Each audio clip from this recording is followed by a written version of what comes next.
Dangerous prisoner escapes from courtroom. The air inside the courtroom was suffocating. Reporters filled the benches, their pens poised over notepads, while cameras captured every tense moment.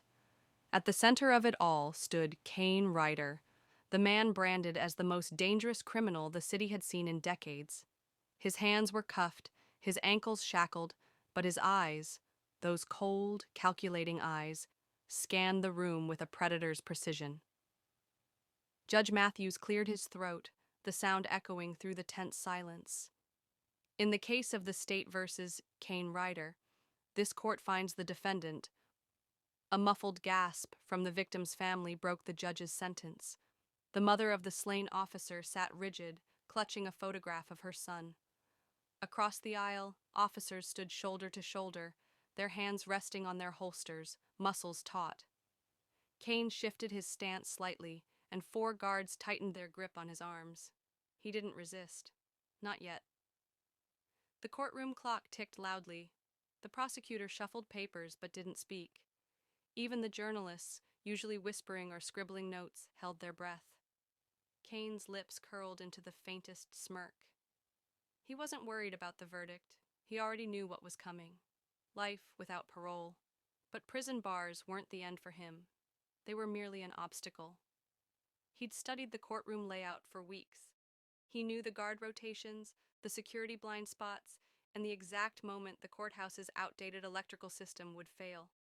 The judge raised the gavel. Kane's heart rate didn't spike. No adrenaline, just cold, calculated patience. Wait for it. He glanced toward the far wall where a fuse box sat behind a metal panel. Any second now. The gavel came down. A deafening blast shattered the silence. The lights went out. The explosion shook the courtroom like an earthquake. Windows shattered, and the sharp scent of burning wires filled the air. Darkness swallowed the room, broken only by faint emergency lights flickering to life. Panic spread like wildfire. People screamed, chairs toppled, and footsteps pounded toward the exits. "Everyone stay calm!"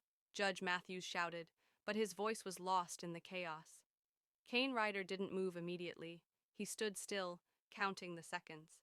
He heard the shuffle of guards adjusting their positions, the nervous clicks of guns being unholstered. Exactly what he'd anticipated. 3, 2, 1. He lunged. The chains around his ankles were a hindrance, but not enough to stop him. With one swift motion, he twisted toward the nearest guard, ramming his shoulder into the man's chest. The guard stumbled backward. Kane gripped the man's wrist, forced the gun from his hand, and locked his arm around his neck. "Stop right there!" another officer shouted, flashlight beam catching Kane's face. "Take the shot," Kane sneered, pressing the barrel of the stolen pistol against the guard's temple. "Let's see how that works out for you." The officer hesitated. Kane backed toward the side door, dragging his hostage with him. His eyes scanned the dim room. There it was, just as planned, the emergency exit sign glowing faintly above the side corridor. "Drop the weapon!" a voice barked from behind. Kane didn't respond. He adjusted his grip and fired a single shot into the ceiling. The deafening crack sent the crowd ducking for cover. In the confusion, Kane reached the exit, shoved the guard aside, and slipped into the hallway. The hunt had begun.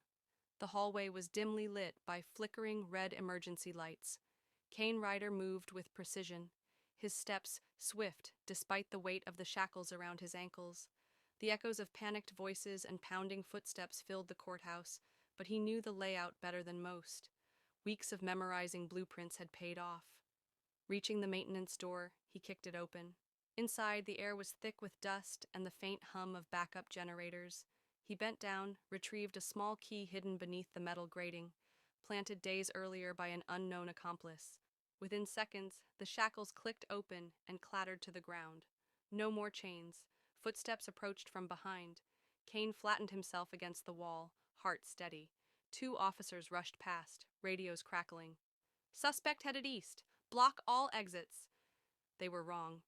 Kane was going west. He slipped through the maintenance corridor and emerged near the courthouse's rear exit. A metal security door stood in his way, bolted shut. Kane knelt and retrieved a small blade hidden in his belt. A few swift maneuvers, and the lock clicked open. Outside, cold night air hit his face. Across the alley, a black van idled with its headlights off. The passenger window rolled down. A masked driver gave a single nod. Kane sprinted toward the van, tires screeching as it accelerated the moment he leaped inside. The driver handed him a burner phone. "It's done," Kane said, voice calm. "Phase 1 complete." The van disappeared into the night as sirens wailed in the distance. The most dangerous prisoner was free, and he had unfinished business. The courthouse erupted into chaos the moment Kane Ryder vanished from sight. Officers flooded the hallways, barking orders into their radios. Helicopters roared overhead, searchlights sweeping the streets below. Squad cars screeched through intersections, sirens wailing as the city went into lockdown. Detective Sam Carter stood at the courthouse steps, gripping his radio. His jaw clenched as he watched the black scorch marks on the outer wall where the electrical panel had exploded. "This wasn't luck," Carter muttered. "This was a plan." The radio crackled. "Suspect last seen heading west on Jefferson, possibly in a black van. No plates." "He's already gone," Carter said, running toward his car. "He doesn't make mistakes." The streets were gridlocked with panic. Pedestrians gawked at news vans parked haphazardly along the sidewalks. The headlines were already broadcasting, "Dangerous prisoner escapes in broad daylight, manhunt underway." Carter's phone buzzed. "Captain Ruiz." "We need him back, Carter," Ruiz said, voice tight. "Alive." "Alive? After what he did?" Carter gripped the steering wheel. "He won't go quietly." "Then don't give him the chance." Carter ended the call and sped toward the Western District. Kane Ryder wasn't a man who ran without purpose. He was precise, calculated, and Carter knew exactly where he'd go next. "He's coming for revenge," Carter whispered to himself. The radio crackled again. "Shots fired, Warehouse District. Suspect possibly inside." Carter swerved onto the main road, tires screeching. Warehouse District, the same place where, 2 years ago, Kane Ryder had lost the one thing he cared about, the place where Carter had arrested him. The hunt was on, and Carter wasn't about to lose this time. The Warehouse District was a maze of rusted metal and crumbling brick. Police cars lined the perimeter, red and blue lights painting the walls in sharp, shifting shadows. Detective Sam Carter stepped out of his car, gun drawn, eyes scanning every corner. "Perimeter's secure," Officer Davis reported, breathless. "No sign of the van." "He was here," Carter said, voice low. He could feel it. Kane Ryder didn't leave empty-handed. The ground was littered with fresh tire marks, leading toward an abandoned loading dock. Carter followed the tracks until he reached a metal door hanging slightly ajar. He signaled for backup and stepped inside. The warehouse was hollow and cold. Broken crates and discarded tools were strewn across the floor.